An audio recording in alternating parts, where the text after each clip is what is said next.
আজকে আমাদের ডিনারে রয়েছে জগন্নাথ দেবের ভোগ। Hello, good morning. আজকে হচ্ছে আমাদের পুরীতে ডে 2। আর জাস্ট ঘুম থেকে উঠলাম আমরা, এখনও ব্রেকফাস্টও করিনি। যাবো হচ্ছে ব্রেকফাস্ট করতে, ব্রেকফাস্টের পর যাবো হচ্ছে একটু সমুদ্রে স্নান করতে।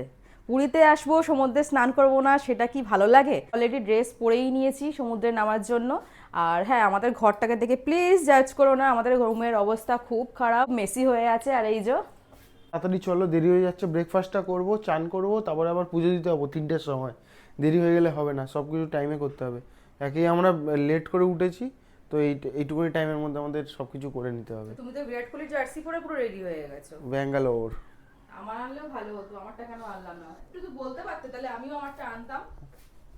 চালাকি মেরো না, সব বলেছি। ফুল চ্যাপচ্যাপে করে সানস্ক্রিন লাগিয়ে নিয়েছি হাতে, বডিতে, কারণ একটু ট্যান পড়তে দেওয়া যাবে না, স্কিন পুরো জ্বলে যায়। আগেবারে যখন মন্দারমণিতে গেছিলাম পুরো স্কিন জ্বলে গেছিলো আমার, বোকার মতন আমি চলে গেছিলাম সানস্ক্রিন না ইউজ করে। তো এবারে ফুল দামে আমি রেডি, যাতে আমার স্কিনে একটুও ট্যান না পড়ে। বেশিক্ষণ স্নান করবো না, কারণ আমাদেরকে পুজো দিতে যেতে হবে।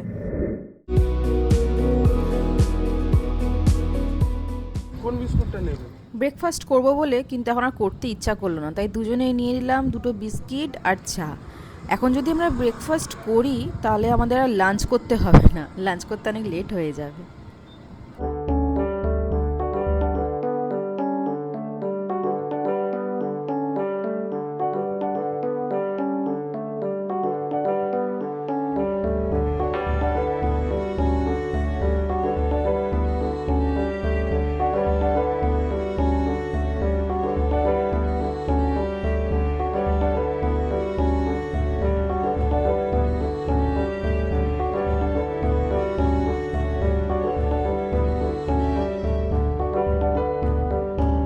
স্নান করতে গিয়ে আমার তো বডি পুরো ঝালাপালা হয়ে গেল রোদে।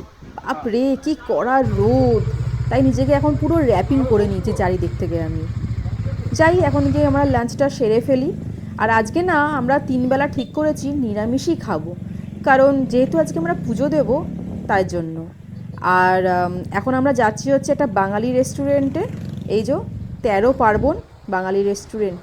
সৌরভ বললো এখানে মোটামুটি ভালোই খাবার পাওয়া যায়। আমি খুব একটা জানি না যদিও, ও যেহেতু পুরী অনেকবার এসছে তাই পুরীর পুরো অলি গলি সবই ও চেনে, তাই ওকে ভরসা করেই আমি এসছি। দেখি কেমন ভালো পাওয়া যায়, চলো ভিতরে গিয়ে দেখা যাক ভিতরটা কেমন। খারাপ না খুব একটা, ভিতরটা ঠিকই আছে, ভালোই।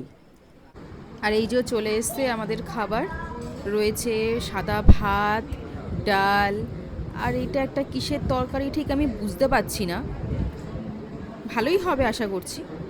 আর এই যে এটা হচ্ছে আলু পোস্ত, চাটনি, আর কি বলে আলু ভাজা। হালকা ফুলকা খাবারই আমরা নিয়েছি, কারণ এখন যদি আমরা ভারী খাবার খাই তাহলে শরীরটা হাইটাই করবে, আর তারপর পুজো দিতে যেতে কষ্ট হবে। হালকা খাবার খেলে শরীরটা ঠিক থাকবে, একটু রেস্ট নিয়ে আমরা তাড়াতাড়ি করে বেরিয়ে পড়তে পারবো।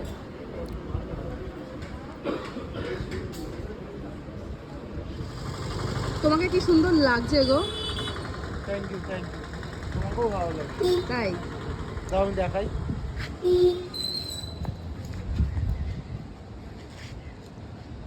শাড়িটা যত্ন করে নিয়ে এসছে কলকাতা থেকে, পরবে বলে। ভালো লাগছে, আমাদের দুজনকেই ভালো লাগছে। দুজনে আমরা ম্যাচিং করে নিয়েছি। এখন বাজে হচ্ছে বিকেল 3টে, আমি আর সৌরভ শাড়ি আর পাঞ্জাবি পরে বেরিয়ে পড়েছি। এই টাইমে যাওয়ার কারণ হচ্ছে এইটাই, কারণ মন্দিরে পুজো দেওয়ার পর আমরা আজকে ধ্বজা ওঠানো দেখবো। এটা কোনোদিন আমি দেখিনি, সৌরভ অনেকবার দেখেছে, বাট আমি কখনো দেখিনি। দেখবে খুব ভালো লাগবে, তাই না? হ্যাঁ, ও বলছিল যে খুব ভালো লাগবে। আর ধ্বজা ওঠায় মানে সোজাভাবে ওঠে না, উল্টো দিক থেকে ওঠে, মানে পিছনের সাইড থেকে ওঠে, তার জন্য আরো ভালো লাগে। বাবারে কি জানি কি গো, ঘুমটা দিয়ে কোথায় চললে? কি সুন্দর ভিউ, আর তুমি এরকম ঘুমটা দিয়ে হাঁটছো, দেখতেই তো পাবে না কিছু। দেখতে পাচ্ছি, কি করবো, রোদ তো। আচ্ছা, রোদের জন্য।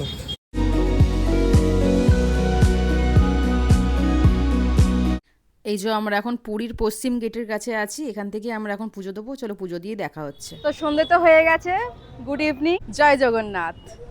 তো এখন আমরা রয়েছি হচ্ছে এই যে মন্দিরের সামনে। জাস্ট ঘরে ঢুকলাম, শাড়িটা চেঞ্জ করে আবার ড্রেস চেঞ্জ করে চলে এসেছি, কারণ আজকে তো আমাদের লাস্ট দিন, আজকে আমরা আর একদম ঘরে থাকতে চাইছি না। আজকের দিনটা খুব এনজয় করতে চাই আমরা সেজন্য। আর সত্যি কথা বলতে আজকে আমরা পুজোটা দারুণভাবে দিয়েছি, কারণ আজকে আমরা 3:30টার সময় গেছিলাম মন্দিরে, আর ওই টাইমে না মন্দির অনেক ফাঁকা ছিল। ভোরবেলা যেরকম আমরা পুজো দিয়ে থাকি ভিড় থাকে না, সেই ভিড়টা অত ছিল না। আর একটা স্পেশাল জিনিস হচ্ছে এটা যে আজকে আমরা খুব ভালো দিনে একটা পুজো দিয়েছি, কারণ আজকে হচ্ছে সংক্রান্তি, ঠাকুরের আজকে চন্দন যাত্রা আছে। তো আজকে আমরা খুব ভালো করে মন দিয়ে পুজো দিয়েছি, আর সেই জন্য আজকে আমরা কোনো আমিষ খাবো না। আজকে আমরা নিরামিষ খেয়েছি সকালবেলা, এখনও আমরা নিরামিষ খাবো, রাতেও নিরামিষ খাবো। তো এখন আমরা ওই জন্য নিরামিষ কী খাবো আর বুঝে পাচ্ছিলাম না, তাই আমরা এখন যাবো হচ্ছে খাজা ট্রাই করতে। একটা দোকানের কথা আমাদেরকে আমাদের পান্ডা বলে দিয়েছে, সেখানে এখন আমরা খাজা ট্রাই করতে যাবো। তো চলো দেখা যাক সেখানে খাজাটা কেমন লাগে। আজকে আমরা ডিনারে কি খাবো জানো? স্বয়ং জগন্নাথ দেবের মন্দিরে পুজো করা ভোগ। আজকে আমাদের পান্ডা আমাদেরকে বলল যে যেহেতু আমরা এটা বিয়ে পর প্রথম এসেছি এবং আজকের দিনটা খুব শুভ, তাই আজকে আমাদের এই আহারটাই গ্রহণ করতে। আমার শুনে ভীষণ ভালো লাগলো যে আজকে আমরা জগন্নাথ দেবের ভোগ রাতে গ্রহণ করব। এই যে আমরা এখন চলে এসেছি খাজার দোকানে, এটা হচ্ছে নরসিংহ দোকানটার নাম। বাপরে কি গরম, আর দেখো ঘিয়ে পুরো চপচপে হয়ে রয়েছে একদম, আর এখানে তো টপকে টপকে পড়ছে একেবারে। ট্রাই করে দেখি কেমন খেতে। ভালোই খেতে, অসাধারণ অসাধারণ। আর দেখো এখানে একটা জিনিস, কতটা ঘি রয়েছে এতে, আর গরম গরম তো খুব ভালো লাগছে। খাজা কিনবো না করে সে কিনেই ফেললাম এক ব্যাগ। ভেবেছিলাম কিনবো না, জাস্ট ট্রাই করবো আর চলে আসবো, কিন্তু এত সুন্দর খেতে। অ্যাকচুয়ালি আমরা অন্য দোকান থেকে খাই, কিন্তু এবার যে দোকানটা দিয়ে খেয়েছি অসাধারণ ছিল। পুরো ঘিয়ে, তোমাদের তো দেখালাম, পুরো ঘি একদম চপচপে ছিল, এত ভালো লাগছিল খেতে। তাই বাড়ির জন্য একটু নিয়ে নিলাম, অল্প করেই নিয়েছি, বেশি নিইনি। এই যে মন্দিরের ভোগ চলে এসেছে, অনেক কিছুই আছে দেখো। এখানে রয়েছে মালপোয়া, বাহ অনেকগুলোই রয়েছে কিন্তু। আর এদিকে হচ্ছে সরভাজা, সাদা পোলাও, মিষ্টি পোলাও যাকে বলে, কারণ জগন্নাথ দেব তো মিষ্টি খাবার খেতে ভালোবাসেন। আর সাথে রয়েছে এখানে এই যে পায়েস, সবই মিষ্টি, কারণ জগন্নাথ দেব তো মিষ্টি খেতে খুব ভালোবাসে। ওকে, তো এবার আমরা আমাদের ডিনারটা সেরে ফেলি। রাত খুব একটা বেশি হয়নি, 9টা বেজেছে, কিন্তু আমাদেরকে শুয়ে পড়তে হবে, কারণ আমাদেরকে কালকে ভোর 4টের সময় উঠতে হবে।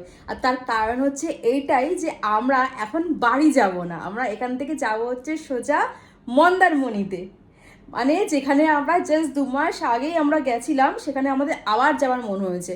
তো ভাবলাম যখন বাড়ির পথে যখন মন্দারমণিটা পড়বেই, তাহলে একবার মন্দারমণি থেকে ঘুরেই আসি। সেই যাওয়ার পথেই তো আমাদের পড়বে, তা ওখানে আমরা একটা দিন থেকে যাই। তার জন্য আমরা আমাদের ডিসিশন চেঞ্জ করেছি যে কালকে আমরা একটু মন্দারমণিতে যাব। মানে যেই হোটেলটায় আমরা ছিলাম, ইচ্ছা আছে সেই হোটেলটাই থাকার। এখন দেখা যায় কোথায় গিয়ে থাকি। কালকে মন্দারমণিতে থেকে পরশু দিনকার বাড়ি ব্যাক করব, এটাই আমাদের প্ল্যানে রয়েছে। তাই কালকে আমাদেরকে ভোর 4টের সময় বেরোতে হবে, তবেই আমরা দুপুর 2টোর মধ্যে আশা করছি মন্দারমণিতে ঢুকে যাব। দেখা হচ্ছে কালকের ব্লগে। আজকে এইটুকুনি, টাটা।